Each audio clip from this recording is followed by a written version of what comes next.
everyone, welcome to another video of Learn English with Deepika. In today's session, you are going to learn and explore nouns and its kind in a very unique and a fascinating way. Nouns एक बहुत ही important topic है. Nouns को हिंदी में संज्ञा भी कहते हैं. Noun एक बेस है इंग्लिश लैंग्वेज का. तो आइए आज nouns को एक नई तरीके से सीखिए. एक नए तरीके से सीखने का मतलब है एक इस तरह से आपके लिए नाउन्स इजी बना दिया जाए कि ना ही कभी आप भूलें और ना ही कभी कोई गलती करिए. तो चलिए let's start our today's session, today's video learn English with Deepika के साथ नाउन्स टॉपिक को. Let's start noun. नाउन्स को हिंदी में कहते हैं संज्ञा. हिंदी में संज्ञा कहा जाता है नाउन्स को.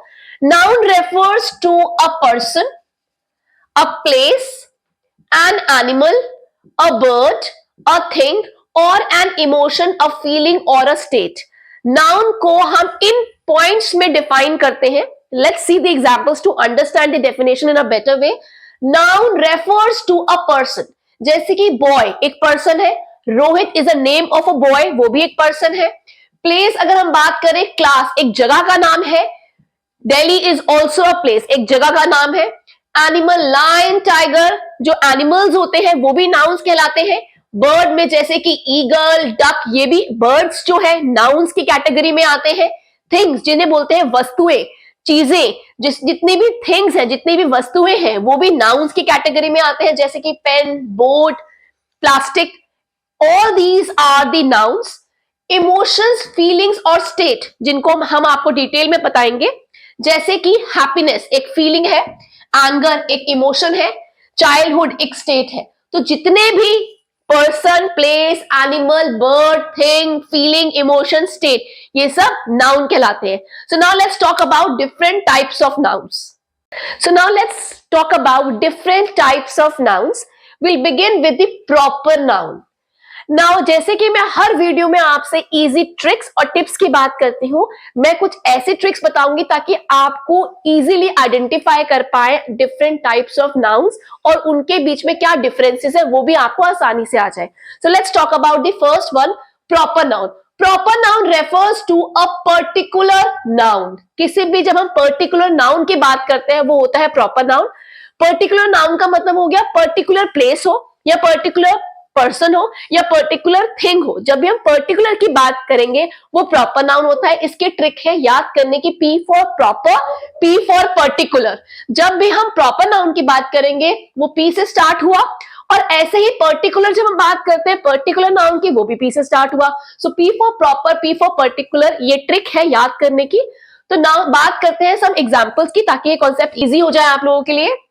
जैसे कि पर्सन की बात करें, राघव एक पर्टिकुलर पर्सन का नाम है, दिल्ली एक पर्टिकुलर प्लेस का नाम है, लक्सर एक पर्टिकुलर थिंग का नाम है, पेन का नाम है, प्राइम मिनिस्टर एक पर्टिकुलर पोस्ट है, गूगल एक पर्टिकुलर आपका एक वेबसाइट है, कुतुब मीनार एक पर्टिकुलर मॉन्यूमेंट है. अब बात करें इंडिपेंडेंस डे एक पर्टिकुलर सेलिब्रेशन का नाम है, दिवाली एक पर्टिकुलर फेस्टिवल है. जो जब भी हम पर्टिकुलर चीज की बात करेंगे एक तो वो रेफर करेगा एक पर्टिकुलर नाउन को. Number 2, it always begins with capital letter. It always begins with capital letter. Now let's talk about common nouns. तो हम अगर आइडेंटिफाई करना चाहें तो it refers to any common noun. Any, C for common and C for common noun. इसमें मतलब क्या हुआ इस लाइन का? इसका मतलब ये हुआ कि कोई भी चीज जो हम स्पेसिफिकली नहीं रेफर कर रहे, हम उसको जनरलाइज कर रहे हैं. कॉमन नाउन का मतलब हुआ कोई भी चीज हम स्पेसिफिक ना होके उसको हम एक जनरल वे में बोल रहे हैं. जैसे कि it refers to any common person, common place, common animal, common bird और अ कॉमन थिंग. एग्जाम्पल से समझते हैं. बॉय कोई भी हो सकता है, लाइब्रेरी कोई सी भी हो सकती है, स्कूल कोई सा भी हो सकता है. टाइगर जो है, आप कहेंगे टाइगर तो एक पर्टिकुलर एनिमल की बात हो रही है. जी नहीं, टाइगर जो है उसमें भी वैरायटी आती है, इसलिए टाइगर को हम हमेशा कॉमन नाउन में लेंगे. जितने भी एनिमल्स के नेम्स हैं, बर्ड्स के नेम्स हैं, फ्लावर्स के नेम है, तो ये फ्रूट्स के नेम है, वेजिटेबल्स के नेम्स हैं, ये सारे कॉमन नाउन में आते हैं. Eagle, pen. So anything which is in a general way it is common noun. So now let's see the third type of noun जिसे बोलते हैं कलेक्टिव नाउन. कलेक्टिव नाउन, अगर हम नाउन के वर्ड से ही देखें, कलेक्टिव, कलेक्टिव का मतलब होता है group. It refers to a group. Collective noun group को रेफर करता है. जैसे कि एन आर्मी ऑफ सोल्जर्स। इसमें अगर हम देखें, आर्मी जो है वो कलेक्टिव नाउन है, सोल्जर्स के ग्रुप को कलेक्टिव नाउन में अगर हम देखें तो आर्मी जो है वो कलेक्टिव है। और टफ्ट ऑफ ग्रास, जब हम टफ्ट ऑफ ग्रास की बात करें तो टफ्ट जो है वो ग्रास का ग्रुप को रेफर कर रहा है। अ क्लास ऑफ स्टूडेंट्स में स्टूडेंट्स के ग्रुप को हमने क्लास यूज किया है वर्ड, यहां पे टफ्ट को यूज किया, यहां पे आर्मी को। तो आर्मी, टफ्ट और क्लास ये कलेक्टिव नाउन है, और सोल्जर्स, ग्रास और स्टूडेंट्स ये कॉमन है क्योंकि इसको हमने जनरल वे में यूज किया है। मैंने अभी आपको बताया था जब भी जनरल वे में यूज करेंगे तो वो कॉमन नाउन हो जाएगा। आपके रेफरेंस के लिए मैंने लिंक में आपके लिए कलेक्टिव नाउन की एक लिस्ट शेयर करी है, प्लीज डू वॉच इट। आप उसका प्रिंट आउट भी निकाल के अपने फ्यूचर रेफरेंस के लिए यूज कर सकते हैं। Now let's talk about abstract noun. Abstract noun को हम रेफर करते हैं फीलिंग्स के लिए, इमोशंस के लिए, स्टेट के लिए और आइडिया के लिए।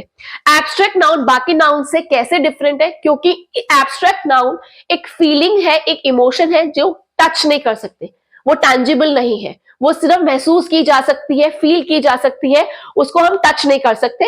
एग्जाम्पल के लिए हैप्पीनेस और हेट्रेड ये फीलिंग्स है, इसको हम फील कर सकते हैं, हम इसको टच नहीं कर सकते। एंगर, लव, इमोशंस हम उनको फील कर सकते हैं, we can not touch them. State, बचपन और इन्फेंसी ये एक ग्रोइंग स्टेट है जो कि हम महसूस करते हैं, वी फील इट, बट हम उनको टच नहीं कर सकते। Freedom, justice are the examples of ideas for abstract noun. Now the last type of noun, material noun. Material के नाम से ही हम पहचान जाएंगे कि हम किस नाउन की बात कर रहे हैं। मटीरियल, तो कोई भी मटीरियल जो हम बात करते हैं, किसी भी मटीरियल की बात करते हैं, वो आपका होता है मटीरियल नाउन। जैसे कि गोल्ड, सोना, सिल्वर, चांदी, कॉपर, तांबा, तो जितने भी मटीरियल होते हैं वो मटीरियल नाउन में आते हैं। इवन कॉटन, इवन जूट, जितने भी मटीरियल जिनसे चीजें बनती हैं वो मटीरियल नाउन कहलाते हैं। I hope the concept of noun is clear to everybody. I hope आपको आज का सेशन बहुत ही यूजफुल लगा। Please don't forget to like, share and subscribe अगर आप न्यू व्यूअर्स हैं, और पुराने सब्सक्राइबर्स से मैं प्लीज ये रिक्वेस्ट करूंगी जितना हो सके आगे प्लीज शेयर जरूर कीजिएगा, क्योंकि लर्निंग स्प्रेड होनी चाहिए, लर्निंग आगे लोगों तक पहुंचनी चाहिए। Thank you for watching your favourite channel learn English with Deepika. Keep watching.